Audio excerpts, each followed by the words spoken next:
சென்னையிலிருந்து மகாபலிபுரம் போகிற வழியில் கடற்கரையை ஒட்டிய ஒரு அழகிய பங்களா. அந்த பங்களாவின் கேட்டை திறந்து ஒரு பைக்கும் ஒரு ஸ்கூட்டியும் உள்ளே நுழைந்தது. பைக்கிலிருந்து கிட்டத்தட்ட 28 வயது நெருங்கிய ஒரு அழகான வாலிபன் இறங்கினான். அவன் தன் தலையில் இருந்த ஹெல்மெட்டை கழற்றியபடியே, "ஹேய் சொப்னா, என்ன பார்த்துக்கிட்டு நிற்கிற, வா உள்ள போகலாம்" என்று ஸ்கூட்டியில் இருந்த பெண்ணிடம் கூறினான்.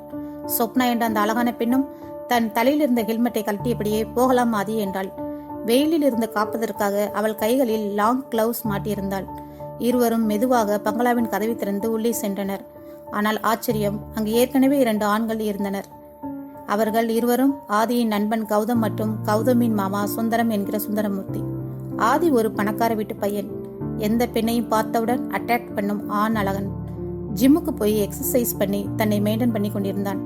ஆதியோட அப்பா ஒரு பிசினஸ் மேன். கௌதம் அரசியல்வாதி பையன். கொஞ்சம் கருப்பாக, பார்க்க சுமாராக இருந்தான்.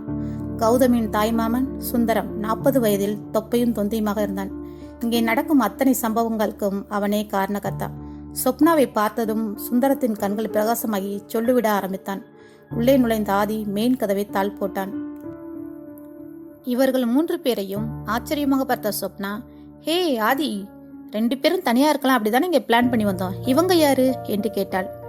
சொப்னா, "அதை நான் சொல்றேன்" என்றபடியே சுந்தரம் எழுந்து வந்து அவள் தோளில் கை போட்டு ஒரு மாதிரி சிரித்தான்.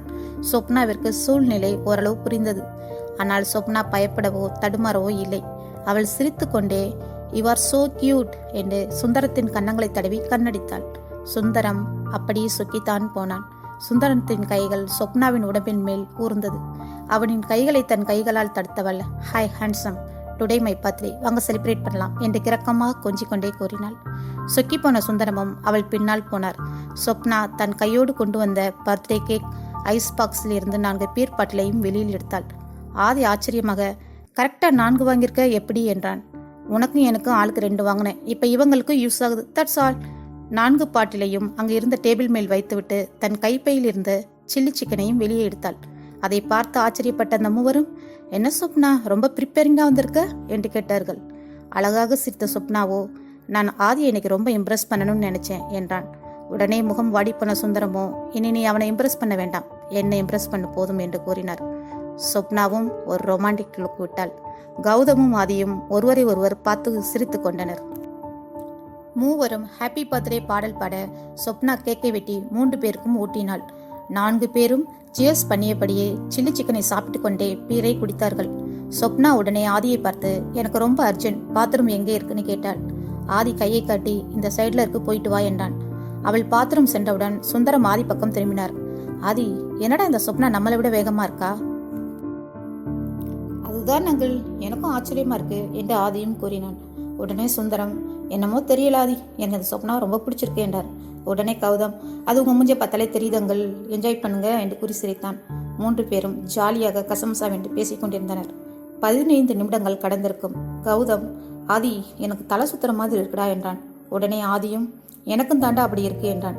சுந்தரமும், "எனக்கும் அதே மாதிரி தான் இருக்கு" என்று கூறியவுடன் 3 பேரும் அதிர்ந்தார்கள். உடனே சுந்தரம், "கௌதம், ஆதி, அந்த சொப்னா ஏதோ பிளான் பண்ணி தாண்டா நம்ம இடத்துக்கு வந்திருக்கா, அவளை பிடிங்கடா, உயிரோட வெளில போகக்கூடாது" என்று கத்தினார். 3 பேரும் வேகமாக போய் பாத்ரூம் கதவை தட்டினார்கள். "ஏய், கதவு திறடி" இந்த மூவரும் கோபமாக கத்தினார்கள். உள்ளே இருந்த சொப்னாவோ கொஞ்சம் பயந்துதான் போனாள். கதவை உடைக்கும் முன்பாகவே மூவரும் ஒவ்வொருவராக மயங்கி விழுந்தார்கள். சத்தம் நின்றதும் வெளியில் வந்த சொப்னாவின் முகத்தில் கோபம் அதிகமாக இருந்தது. வெறுப்புடன் 3 பேரையும் பார்த்தாள். தன் கைப்பையில் உள்ள கத்தி எடுத்தவள் 3 பேரின் குரல் விலையை அறுத்து கொண்டாள். மயக்கத்திலேயே 3 பேரின் உயிரும் பிரிந்தது. அப்படியும் சொப்னாவின் ஆத்திரம் அடங்கவில்லை. தன் செருப்பு காலாலேயே அவர்களின் இடுப்பிற்கு கீழே ஆத்திரம் தீர மட்டும் ஏறி மிதித்தாள். சிறிது நேரம் அவர்களை பார்த்தபடியே நின்றாள். அந்த கோபத்திலும் அவள் கண்களிலிருந்து கண்ணீர் ஓடியது. அந்த கண்ணீர் அவர்களுக்கானது இல்லை. கத்தி எடுத்துக்கொண்டு போய் பாத்ரூமில் நன்கு கல்வியவள் அவள் கொண்டு வந்த பொருட்களை எடுத்து பேக் செய்தாள். அவள் கைகளில் மாட்டிருந்த கிளவுஸ் லைட்டாக நனைந்திருந்தது. அவர்கள் 3 பேரின் மொபைல்களையும் கையில் எடுத்து சுவிட்ச் ஆஃப் செய்தாள். அவளுடைய போனையும் சுவிட்ச் ஆஃப் செய்து கொண்டு 4 போன்களையும் எடுத்துக்கொண்டு அந்த இடத்தை விட்டு கிளம்பினாள். போகும் வழியில் ஆள் நடமாட்டம் இல்லாத ஒரு இடத்தில் கடலுக்கு அருகில் சென்றவள் போனில் இருந்து மெமரி கார்டுகளை வெளியில் எடுத்தாள். போனையும் மெமரி கார்டுகளையும் கல்லு வைத்து நன்கு உடைத்துவிட்டு அதனுடன் கையில் மாட்டிருந்த கிளவுஸையும் போட்டு தான் கொண்டு வந்த சில பொருள்களையும் போட்டு பெட்ரோல் ஊற்றி எரித்தாள். கடலில் இறங்கி தலைமுழுகிவிட்டு சிறிது நேரம் கழித்து துணிகள் காய்ந்ததும் அந்த இடத்தை விட்டு சென்றாள். கௌதமின் அப்பா பஞ்சாமிர்தம் தன் செக்யூரிட்டிக்கு கால் செய்தார். யோ வேலப்பா, அந்த கௌதமுக்கு அந்த சுந்தரத்தும் கால் பண்ணா போன் எடுக்க மாட்டேங்கிறாங்க. பங்களாவில் என்ன செய்யறாங்கன்னு பார்த்து எனக்கு கால் பண்ண சொல்லியா என்று கத்தினார். அவசரமாக அந்த வேலப்பன் டிவிஎஸ் எக்ஸலில் பங்களாவுக்கு விரைந்தான். பங்களாவின் கதவை திறந்தவன் அதிர்ச்சியில் அலறிக்கொண்டு வெளியில் ஓடினான். வெளியில் வந்தவன் பஞ்சாமிர்தத்திற்கு கால் செய்து ஐயா, தம்பி தம்பி என்று அலறினான். பஞ்சாமிர்தமோ கோபத்தில் யோ சொல்றத ஒழுங்கா சொல்லியா என்று கத்தினார். வேலப்பன் ஐயா, தம்பியை யாரோ கொன்னுட்டாங்கயா என்று கதறினான். பஞ்சாமிர்தத்தின் கைகளில் இருந்த போன் கீழே விழுந்து நொறுங்கியது. அடுத்த 1 மணி நேரத்தில் அந்த பங்களா போலீஸ்காரர்களாலும் மீடியாக்காரர்களாலும் நிரம்பி வழிந்தது. இன்ஸ்பெக்டர் பைரவ் மற்றும் டிஎஸ்பி சண்முகநாதன் கொண்ட டீம் அங்கு ஏதாவது ஆதாரங்கள் கிடைக்கிறதா என்று துப்பு துளக்கியது. கைரேகை நிபுணர்கள் மற்றும் மோப்பனாய் வரவழைக்கப்பட்டனர். பஞ்சாமிர்தமோ மதம் பிடித்த யானை போல் கத்தி கொண்டிருந்தார். 3 பாடிகளையும் போஸ்ட்மார்ட்டத்திற்கு அனுப்பிய பின் மோப்பனாயை ஃபாலோ செய்ததில் அது கடற்கரையின் ஆள் அரவமற்ற பகுதியில் வந்து நின்றது. அங்கு எரிந்த சாம்பல் மட்டுமே மிஞ்சியிருந்தது. அதற்கு மேல் மோப்பனாயால் பயனில்லை. அவர்களின் போன் கூட கிடைக்கவில்லை. போலீஸ் டீம் குழம்பியது. அவர்கள் எப்படி இறந்தார்கள்? அவர்களை கொன்றது எத்தனை பேர்? ஏன் கொண்டார்கள்? இந்த கேள்வி தமிழ்நாடு எங்கும் அன்று எல்லார் மனதையும் ஆக்கிரமித்தது. ஒரு மிகப்பெரிய அரசியல்வாதி மற்றும் சமூகத்தின் அந்தஸ்தில் இருப்பவர்களின் மகன்களுக்கே இந்த நாட்டில் பாதுகாப்பில்லை. சாதாரண குடிமக்களுக்கு எப்படி பாதுகாப்பு கிடைக்கும் என்று மீடியாக்கள் இஷ்டத்திற்கு செய்தியை பரப்பிவிட்டனர். கற்பனை கதைகளும் நிறைய வெளிவந்தன. அந்த இரவு தமிழ்நாட்டில் ஆண்களும் பெண்களும் வீட்டு கதவு நன்றாக பூட்டியுள்ளதா என பல முறை செக் பண்ணிய பிறகே உறங்கச் சென்றனர். மறுநாள் காலை கமிஷனர் இன்ஸ்பெக்டர் பைரவையும் டிஎஸ்பி சண்முகத்தையும் அழைத்து இன்னும் 2 நாளில் குற்றவாளிகளை கண்டுபிடித்தே ஆக வேண்டும் என்று உத்தரவு போட்டு அனுப்பினார். இன்ஸ்பெக்டர் பைரவ் தன் வீட்டிற்கு வந்தார். வீட்டில் பைரவின் அம்மாவும் தங்கையும் ஹாலில் அமர்ந்திருந்தனர். சோர்ந்து வந்திருந்த பைரவை கண்ட அவனது அம்மா, என்னாச்சு பைரவ் என்றார். இல்லம்மா, அந்த 3 பேரோட கொலை வழக்கு கொஞ்சம் கூட மூவ் ஆகல. மேலிடத்துல பிரஷர் அதிகமா இருக்கு. அவங்க போன் கூட எனக்கு கிடைக்கலம்மா என்று புலம்பியபடியே அமர்ந்தான். அப்போது அவனது தங்கை புவனா தயங்கியபடியே அவன் முன் வந்து நின்றாள். அண்ணா, ஒரு விஷயம் உன்கிட்ட சொல்லணும் என்று தயங்கியபடியே கூறினாள். எதுவாக இருந்தாலும் ஒரு வாரம் கழித்து கேளு புவனா, இப்ப என்ன தொல்லை பண்ணாதே என்று கூறிவிட்டு கையுடன் கொண்டு வந்த கௌதமோட லேப்டாப்பை திறக்க முயற்சி செய்தான். கௌதமோட லேப்டாப் பாஸ்வேர்ட் போட்டு லாக் செய்யப்பட்டிருந்தது. அண்ணா, அந்த ஆதியை பத்தி தான் உன்கிட்ட கொஞ்சம் பேசணும் என்றாள் புவனா. சட்டென்று அதிர்ச்சியுடன் இருந்த பைரவ் லேப்டாப்பை ஓரமாக வைத்துவிட்டு அவளை கவனித்தான். தன் போனில் ஒரு வாட்ஸ்அப் மெசேஜ் காட்டிய புவனா, அண்ணா, இவனை அடிக்கடி எனக்கு இந்த நம்பரிலிருந்து மெசேஜ் பண்ணிக்கிட்டே இருப்பான். இது உனக்கு ஏதாவது யூஸ் ஆகுதான்னு பாரு என்று காட்டினாள். அந்த நம்பரை கவனித்த பைரவ் அது ஆதியோட நம்பர் இல்லை, வேறு ஏதோ புது நம்பர் என்று உணர்ந்தவன் சைபர் கிரைமுக்கு கால் பண்ணி அந்த நம்பரை ட்ரேஸ் பண்ண சொன்னான். பின்னர் புவனாவை பார்த்து, ஏன் இதை பத்தி இவ்வளவு நாளா என்கிட்ட சொல்லல என்று கேட்க புவனாவோ திருதிருவென்று முழித்தாள். அவளை முறைத்து விட்டு அவசரமாக வெளியில் சென்றான். ஆதியோட புது நம்பருக்கு வந்த போன் கால்களை செக் பண்ணும்போது கடைசியாக வந்த போன் கால் மாரிமுத்து என்பவரின் பெயரில் இருந்தது. மாரிமுத்து பற்றி விசாரிக்கும் போது அவர் திருச்சி கீரனூரை சேர்ந்தவர் என்றவுடன் கீரனூர் போலீஸை தொடர்பு கொண்டு அவரை பற்றி விசாரிக்க சொன்னான். கடைசியாக இருந்த கால் ரெக்கார்டிங்ஸை கவனிக்க தொடங்கினான். அதில் ஆதி, ஹேய் சோப்னா, நீ சொன்ன இடத்தில் தான் நான் வெயிட் பண்றேன், நீ எங்க இருக்க என்று கேட்டான். ஆதி, நானும் அங்கதான் இருக்கேன், நான் உங்களை கவனிச்சிட்டேன், நீங்க முன்னாடி போங்க, நான் பின்னாடியே வர்றேன் என்றால் ஒரு பெண். நீ எப்படி தனியா வருவ? என்னோட பைக்ல வா போகலாம் என்று ஆதி கேட்க அதற்கு அந்த பெண், நான் ஸ்கூட்டில தான் ஆதி வந்திருக்கேன், நான் ஸ்கூட்டிலே வந்துறேன், நீ முன்னாடி போ, நான் அவனை ஃபாலோ பண்ணி வரேன் என்று கூறினாள். கால் ரெக்கார்ட்ஸ் கேட்ட பைரவிற்கு அதிர்ச்சிதான். கொலைகளை செய்தது ஒரு பெண்ணா என்று ஆச்சரியமானான். அப்போது கீரனூர் போலீசிடமிருந்து கால் வந்தது. அவர் மாரிமுத்து இறந்து 6 மாதங்கள் ஆகிவிட்டது என்று கூறினார். இதை ஏற்கனவே பைரவ் எதிர்பார்த்து இருந்ததால் அவர் ஒன்றும் ஆச்சரியப்படவில்லை. மகாபலிபுரம் பங்களாவுக்கு செல்லும் வழியெங்கும் உள்ள ரோட்டில் உள்ள கேமராக்களை ஆராயத் தொடங்கினான். ஆதி போகும் பைக் தெரிஞ்சது. அவனை ஃபாலோ பண்ணி ஏதாவது ஸ்கூட்டி முன்ன பின்ன போகிறதா என்று வாட்ச் பண்ணினான். அப்போது வெள்ளை நிற ஸ்கூட்டியில் ப்ளூ கலர் சாரி கட்டிய பெண் அவனை ஃபாலோ செய்தது தெரிந்தது. அந்த ஸ்கூட்டியின் நம்பரை வாட்ச் பண்ணி ஆர்டிஓ ஆபீஸ்ல விசாரித்தான். சங்கரி ஆதம்பாக்கம் என்ற பெயரில் புக் பண்ணி இருந்தது. உடனே தன் வண்டியை எடுத்துக்கொண்டு சங்கரியை அரெஸ்ட் பண்ணுவதற்காக கிளம்பினான். சங்கரியின் வீடு. கதவை தட்டியவுடன் சங்கரியின் அம்மா வந்து கதவை திறந்தார். இங்கே சங்கரிங்கிறது என விசாரித்தான் பைரவ். போலீஸை பார்த்து பயந்த அந்த அம்மா என் பொண்ணுதான் என்று பயந்தபடி கூறினாள். உள்ளே இருக்காங்களா? அவங்க கூட நான் பேச வேண்டியிருக்கு என்றபடியே உள்ளே நுழைந்தான்.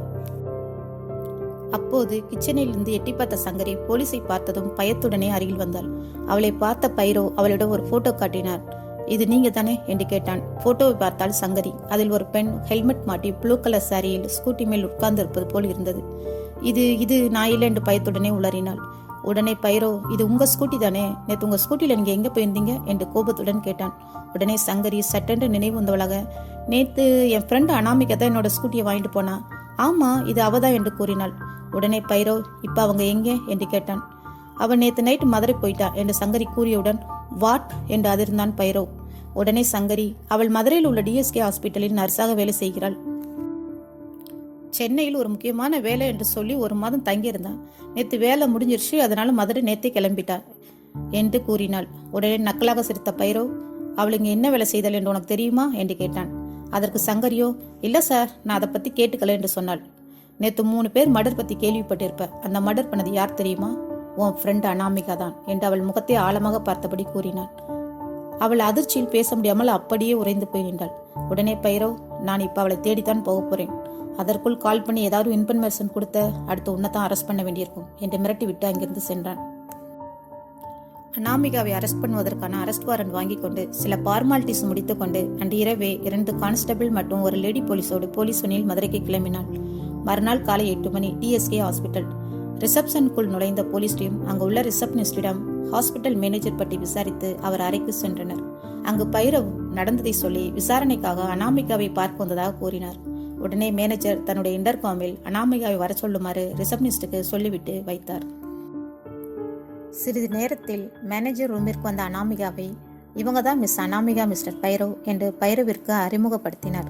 அனாமிகாவை பார்த்த பைரவுக்கு நம்பிக்கை போனது. இவங்களை பார்த்தா கொலைக்காரி மாதிரி தெரியலையே என்று யோசிக்க ஆரம்பித்தான். யாரும் இல்லாத தனி அறைக்கு அனாமிகாவோட லேடி போலீஸையும் கூட்டிக் கொண்டு விசாரிப்பதற்காக உள்ளே சென்றான்.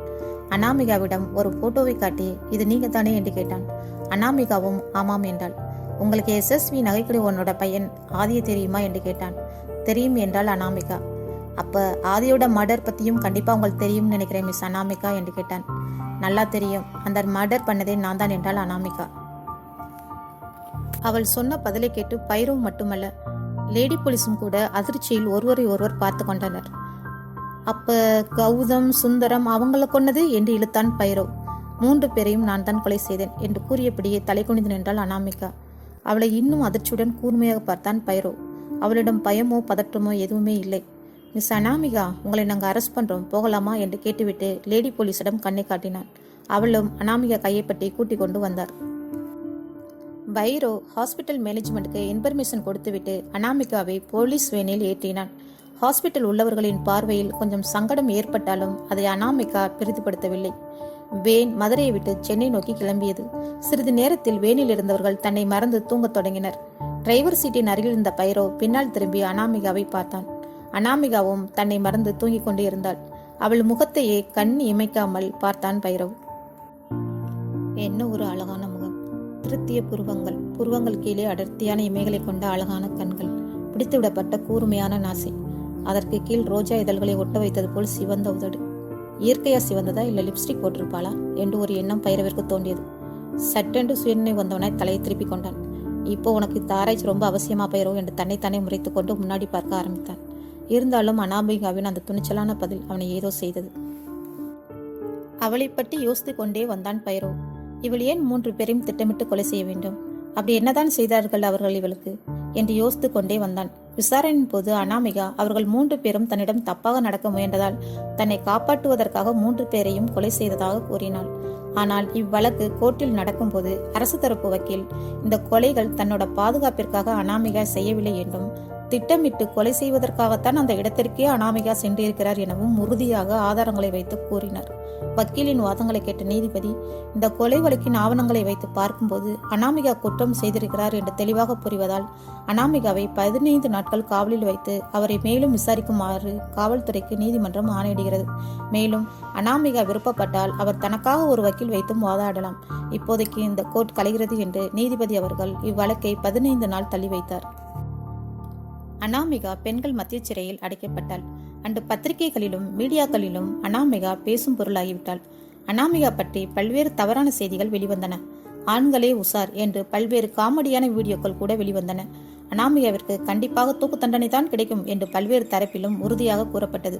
விவாத மேடைகளிலும் பட்டிமன்றங்களிலும் அவளை பற்றிய பொய்யான தகவல்கள் கூறப்பட்டு அவளை ஆண்களுடன் பழகி கொலை செய்யும் ஒரு அமானுஷ்ய பெண்ணாக சித்தரிக்கப்பட்டாள்.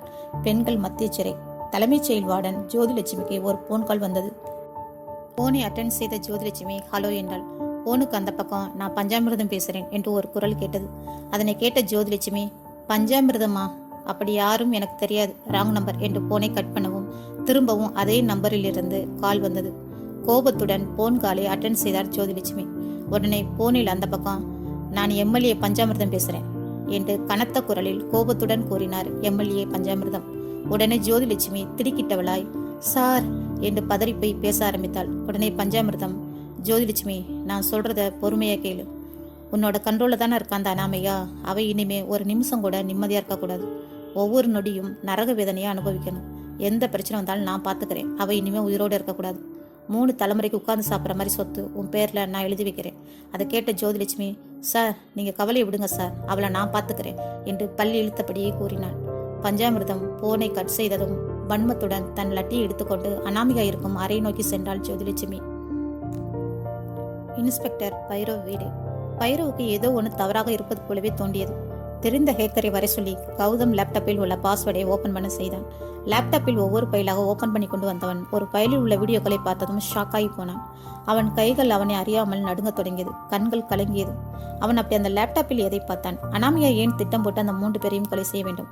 அனாமிகாவுக்கு தூக்கு தண்டனை கிடைக்குமா, இல்லை தண்டனையிலிருந்து தப்பித்து விடுவாளா? இதையெல்லாம் தெரிந்து கொள்ள சேனலை சப்ஸ்கிரைப் பண்ணுங்கள். அடுத்த எபிசோட் விரைவில்.